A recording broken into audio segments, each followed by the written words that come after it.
There is a mountain just north of Medina. It does not move. It does not speak.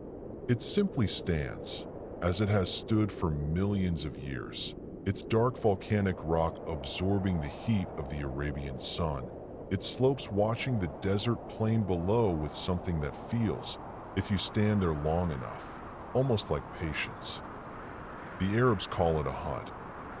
On a morning in late March, in the year 625 of the Common Era, the slopes of this mountain witnessed something that has been studied, mourned, and reflected upon for 1400 years. A battle that was, by many measures, going very well, and then, in a single pivotal moment, stopped going well at all. 70 Muslims died at the foot of this mountain. Among them, some of the most beloved companions of the Prophet. Among them, the Prophet's own uncle, a man so courageous his enemies had feared him for decades. The Prophet himself was wounded. Rumors swept the battlefield that he had been killed. And here is the thing about Uhud that makes it so enduringly important, so worth sitting with, even now, 14 centuries later. Uhud was not a story about evil triumphing over good. It was a story about what happens when human beings, good, faithful, brave human beings, make a mistake, and what it looks like to pick yourself up afterward. Stay with me tonight. This story is not as clean as Badr. It does not end with the same clarity, but perhaps for that very reason, it speaks to us even more directly. Because all of us know what it is to try our best and still find ourselves standing in the dust, asking what went wrong. This is the Battle of Uhud. To understand Uhud, you must first understand what Badr had done to the world. The Battle of Badr, fought in Ramadan of 624 CE, just 1 year before, had been a stunning and unexpected Muslim victory. 313 men, under-equipped and outnumbered, had met a Meccan army of nearly 1,000 and emerged victorious. 70 Meccan warriors were killed. 70 more were taken prisoner. Among the dead were some of the most prominent leaders of the Quraysh. Mecca was shaken. For the Muslim community in Medina, Badr had been a confirmation. A moment in which something they had believed through years of persecution, that they were not forgotten, that their suffering had meaning, that their cause was just, had been made tangible in the world. The community grew. Confidence returned to people who had lived for years as exiles, as the vulnerable, as those who had to choose between their faith and their safety. But for the Quraysh of Mecca, Badr was a wound that festered. They had lost fathers and sons and brothers and leaders. They had lost face in front of all of Arabia. And the trade routes, so essential to their wealth and influence, still ran past a Medina where the Muslim community continued to grow stronger. The man at the center of Mecca's response was Abu Sufyan. He was not the most volatile of the Qurayshi leaders. That had been Abu Jahl, who lay dead in the valley of Badr. Abu Sufyan was shrewder, more patient, a man who understood that revenge served cold is more effective than revenge served hot. He made a vow, according to the sources, not to touch perfume or approach his wives until he had avenged what Badr had taken from his people. The preparations began almost immediately. What the Quraysh built over the 12 months that followed was not merely an army. It was a coalition. Envoys were sent to tribes across the region. Grievances were invoked. Alliances were forged. The income from the great Syrian caravan that had escaped interception before Badr, the very caravan that had triggered those events, were reportedly invested directly into financing the new campaign. By the time the force assembled in Mecca for the march north, it numbered approximately 3,000 men, with cavalry, with archers, and with something the Quraysh had not brought to Badr: women. 15 women from the noble families of Mecca accompanied the army to Uhud, wives of commanders, women who had lost fathers and brothers and husbands at Badr. Their presence was both practical, to tend the wounded, to prevent men from fleeing in shame, and psychological. Among them was Hind bint Utbah, the wife of Abu Sufyan herself, a woman whose grief and fury after Badr had become legendary in Mecca. She would make her presence at Uhud felt in ways the Muslim community would not forget. 3,000 men marched north from Mecca in late March of 625 CE, and in Medina, word came. The Prophet received intelligence of the approaching army through his uncle Abbas, who had remained in Mecca, and sent warning ahead. 3,000, against, at most, a force of 700. The Prophet called a council. And here, in this council, in this room in Medina, we find one of the most consequential debates in early Islamic history. Not a debate about theology, not a debate about values, a debate about military strategy, about where to fight.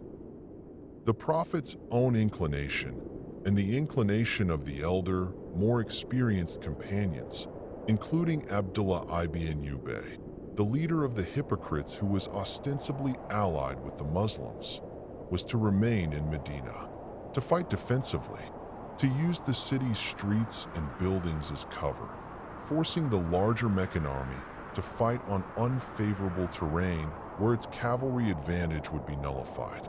This was sound military thinking. But a significant portion of the companions, particularly the younger men, many of whom had not been at Badr and ached to prove themselves, to fight as their brothers had fought, pressed for going out, for meeting the enemy in the open field, for the honor of confronting the threat directly. The Prophet listened. He heard both sides. He weighed both arguments.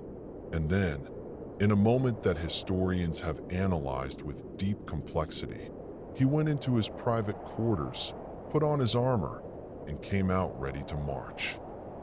The companions who had pressed for going out immediately felt the weight of what they had done. Some of them, upon seeing the Prophet armored and committed, came to him and said, "Perhaps we were wrong to press you. If you prefer to stay in Medina, we will follow you." The Prophet's response has become one of the most repeated lessons in Islamic teaching. Asterisk, it is not befitting for a prophet, once he has put on his armor, to take it off without fighting. Asterisk. The army would go out, 700 men, and shortly into the march, 300 more peeled away when Abdullah ibn Ubay withdrew his contingent, citing the decision to leave Medina as folly. He took his men home. The Muslim force that continued to Uhud numbered somewhere between 700 and a little over that, against 3,000. Mount Uhud sits roughly 3 miles north of Medina. It is not a small hill. It rises dramatically from the surrounding plain, a long, dark ridge of volcanic basalt, ancient and imposing.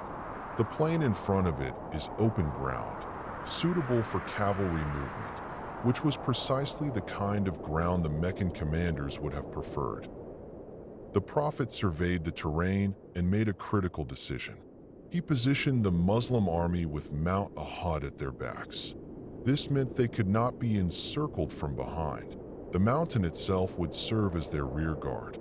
The army faced the plain, where the Meccan force would advance. But there was a gap.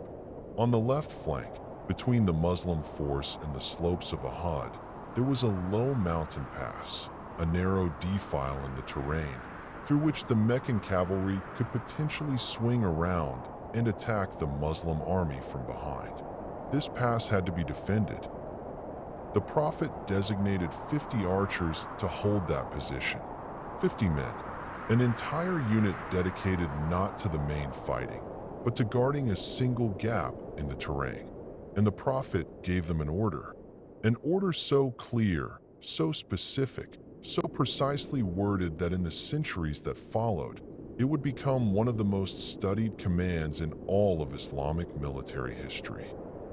He told them, and the sources record these words with remarkable consistency, asterisk, protect our rear. If you see us winning, do not leave your position. If you see us losing, do not leave your position. Whatever happens, do not leave your position. Asterisk. The commander of the archers was Abdullah ibn Jubair, a trusted companion, a capable leader. His 50 men took their positions on what historians now call the Mountain of the Archers, or Jabal al-Rumah, a small rise within the larger terrain. The stage was set. On the Meccan side, Abu Sufyan had organized his forces carefully. The infantry in the center, the cavalry, commanded by Khalid ibn al-Walid, one of the most talented military commanders Arabia had ever produced, on the right flank. Another cavalry unit on the left. It was Khalid's cavalry, positioned on the Meccan right, that faced the gap, the pass, the 50 archers.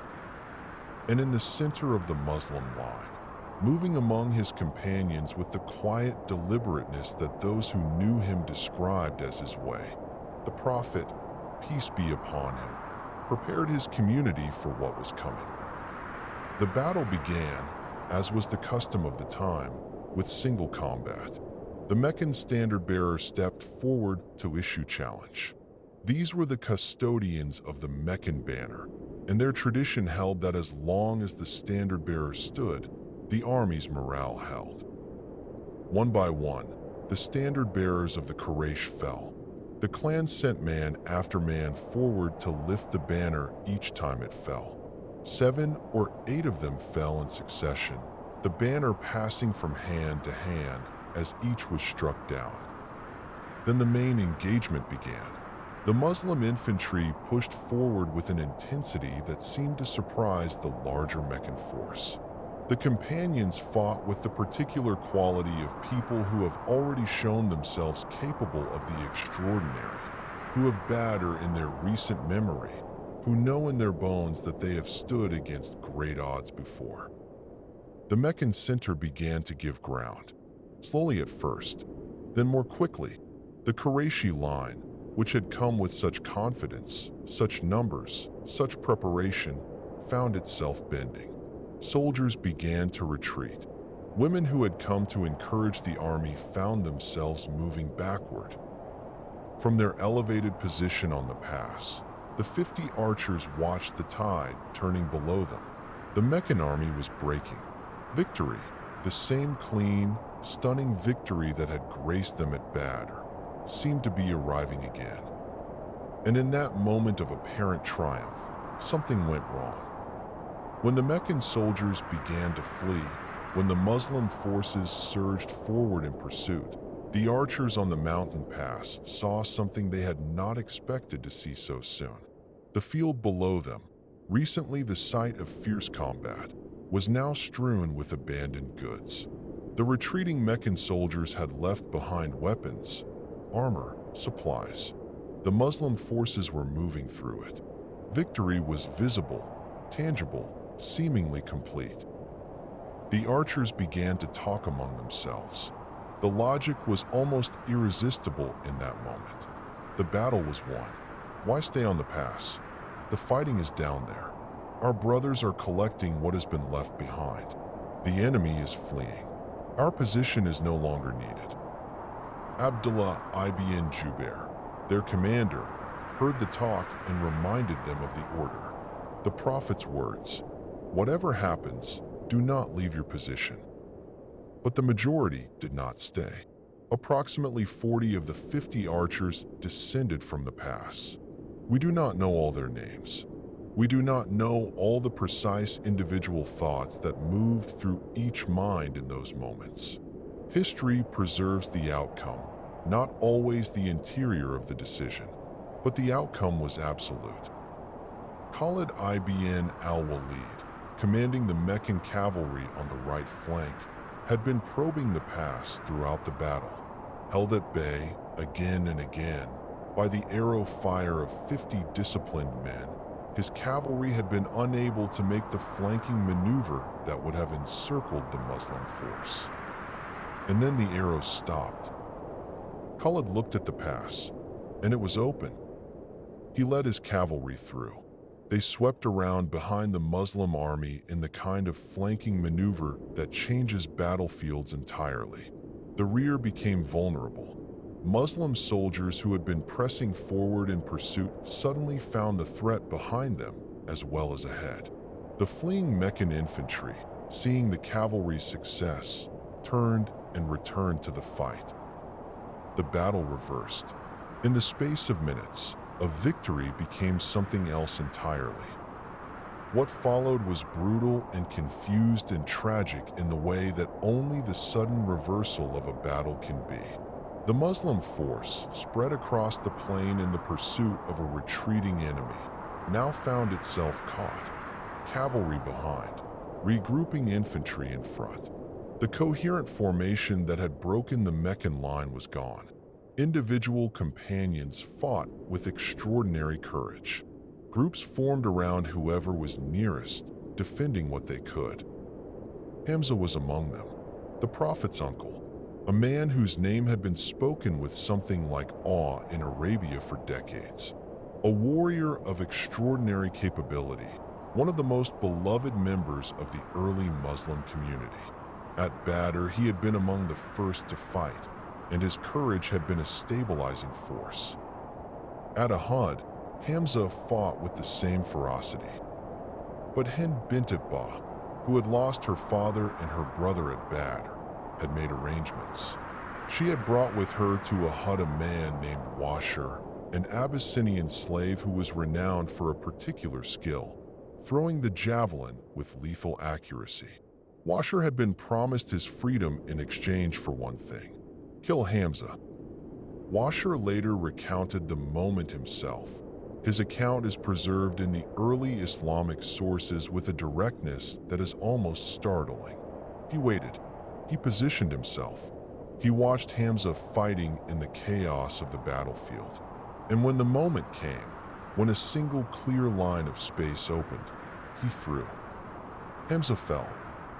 When the Prophet reached his uncle's body after the battle, the sources record that his grief was unlike anything his companions had seen before or after. Hamza had not simply been killed. He had been mutilated. Hind's instructions to Washer had not ended with the killing. In her grief and fury over Badr, she had wanted more. This is one of those moments in the historical record where the narrator must simply stop and acknowledge that war is terrible, that the grief it creates reaches across generations. That Hind's fury was born from real loss, even as the actions it drove her to were themselves something the Prophet would later, publicly, choose to pardon. We will return to that pardon in time. But for now, Hamza, Sayyid al-Shahada, the master of the martyrs, that is what he would be called.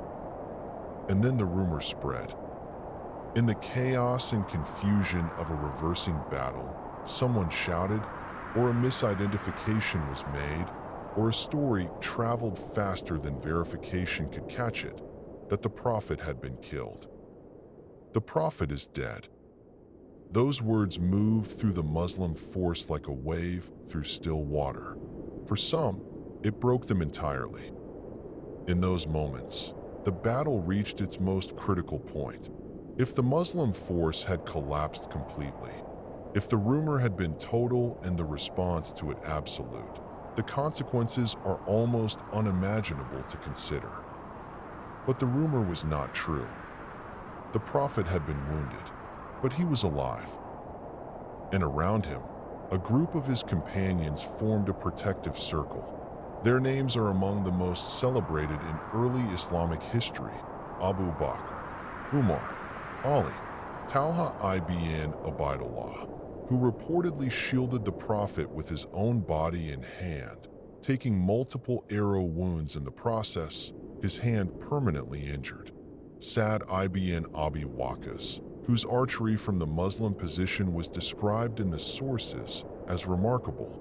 Abu Ubaidah ibn al-Jarrah, who used his teeth to pull the rings of the broken helmet from the Prophet's cheek. These people did not become heroes in that moment. They revealed what they had always been: The Prophet was helped to a position of relative shelter in the folds of the mountain terrain, and as companions found him, alive, wounded but alive, the word spread back through what remained of the force. He lives. The battle did not reverse again, but it stabilized. What could have been an annihilation became, in the end, a retreat to the safety of the mountain slopes, where the Meccan cavalry could not follow. The slopes of Uhud became, in those late afternoon hours, a strange kind of sanctuary. The Muslim forces, battered, wounded, grieving, shocked, regrouped on the higher ground where the Meccan cavalry could not effectively operate. Abu Sufyan, to his credit or his caution, made the decision not to press the advantage further. He called out, according to the sources, from his position on the plain, "Is Muhammad among you?" Silence from the Muslim side. The Prophet had instructed them not to answer. Abu Sufyan called again, "Is Abu Bakr among you?" Silence. "Is Umar among you?" Silence.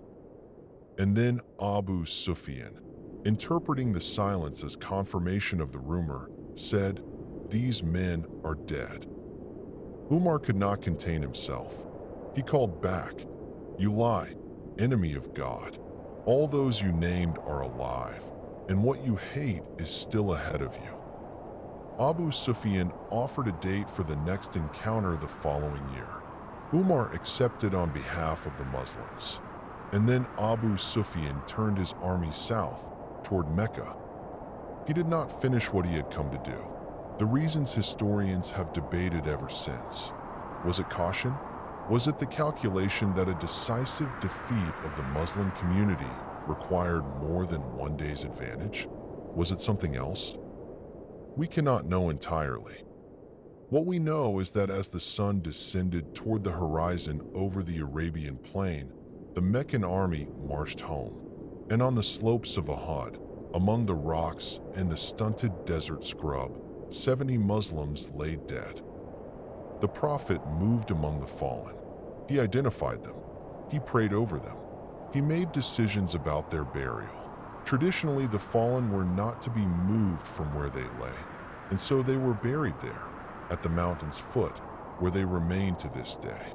At the graves of Uhud's martyrs, when he reached his uncle, the grief he had carried through the battle found its expression. There are moments in the lives of historical figures that we cannot fully access, no matter how careful our sources. This is one of them. The Prophet standing at the grave of the man who had protected him since childhood, who had thrown his weight and courage and life behind a cause because he loved his nephew and believed in what his nephew brought. This is not a moment that historical analysis can fully hold. We can only acknowledge it and let it be what it was. And then, remarkably, the day after Uhud, the Prophet did something that speaks volumes about the kind of leader he was. He received intelligence that Abu Sufyan was considering turning back, that the Meccan army, still largely intact, might be reconsidering its decision to withdraw, perhaps taking the Muslim community's battered state as an invitation to finish what had been started.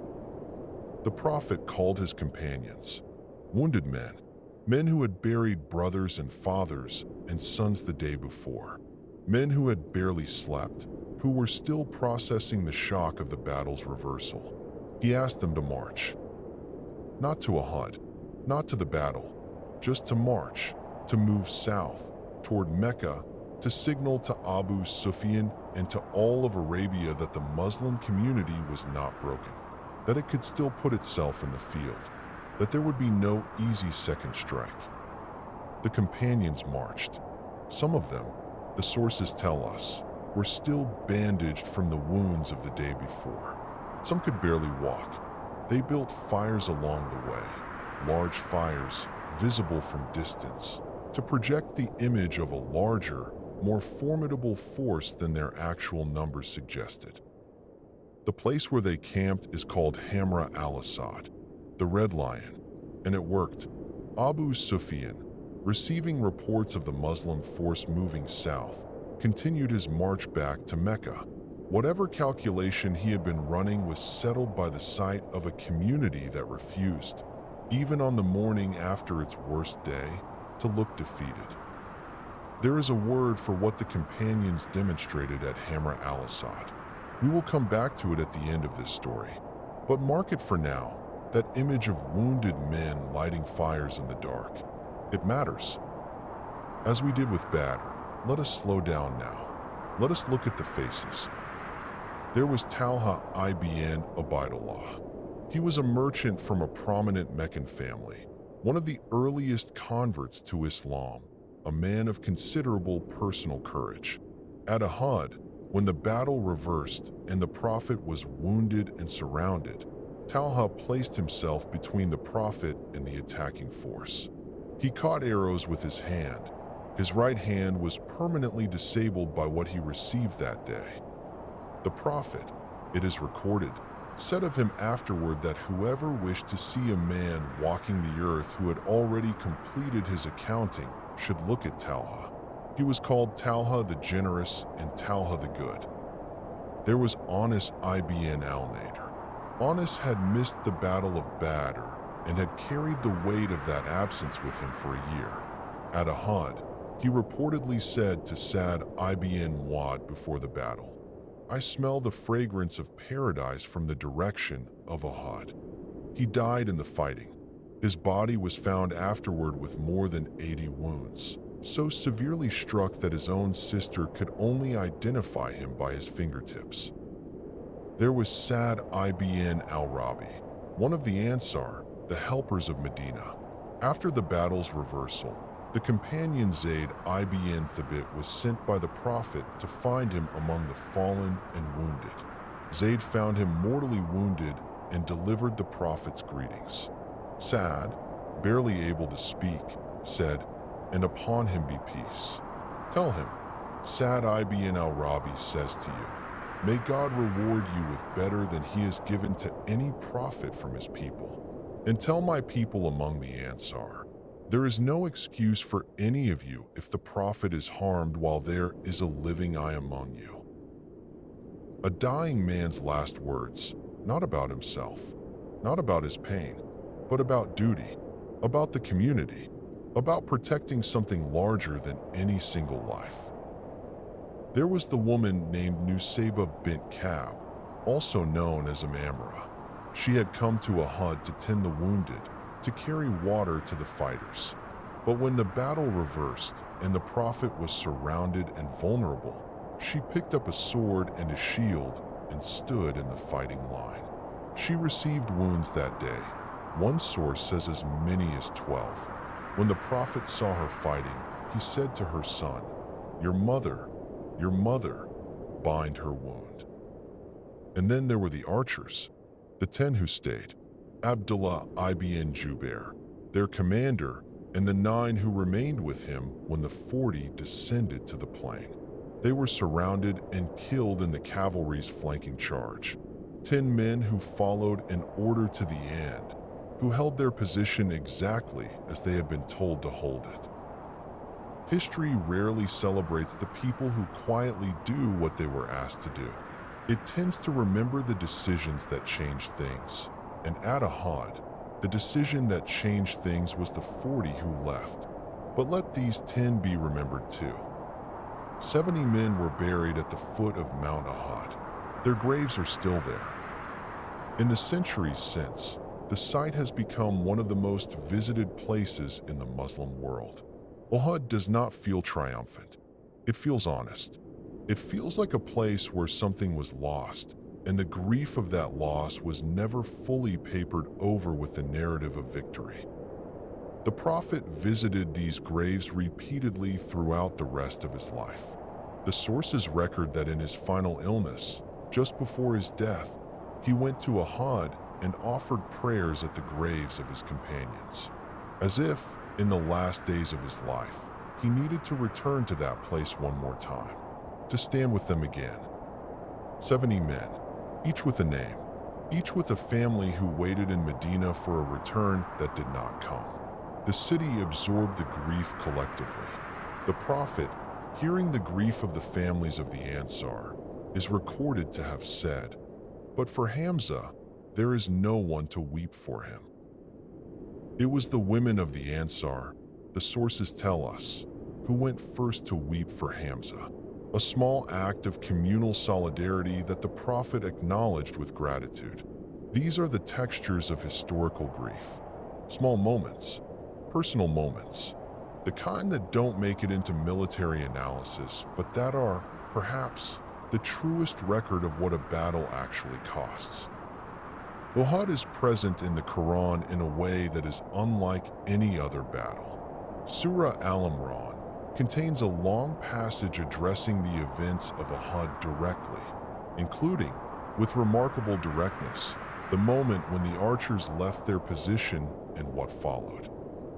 And then, with the directness that characterizes the Quran's treatment of human failure, asterisk, and the disobedience was from among yourselves. Asterisk. It is an extraordinary thing, a text that does not protect the self-image of a community, that says, plainly, the reversal came from a choice you made. The suffering that followed was connected to that choice. And yet the passages around this acknowledgement are among the most compassionate in the Quran. There is no condemnation. There is no abandonment. There is instruction, and there is the assurance that the community, having stumbled, was not destroyed, not by God, and not by its enemies. The Quran addressed the companions who had fled, asterisk, those of you who turned back on the day the two armies met. It was Satan who caused them to slip because of some of what they had earned. Asterisk, and immediately, asterisk, but God has forgiven them. Asterisk. Forgiveness before the wound had fully healed. This is one of the things that the early Muslim community held on to most tightly in the aftermath of Uhud. The grief was real. The loss was real. The mistake was real and acknowledged. And the forgiveness was also real. All of these things at once. There is a maturity in that, a refusal to resolve the complexity into something simpler and more comfortable. Uhud hurt, and it was partly self-inflicted, and you are forgiven, and you must carry the lesson forward. That is not an easy message to hold, but it is an honest one.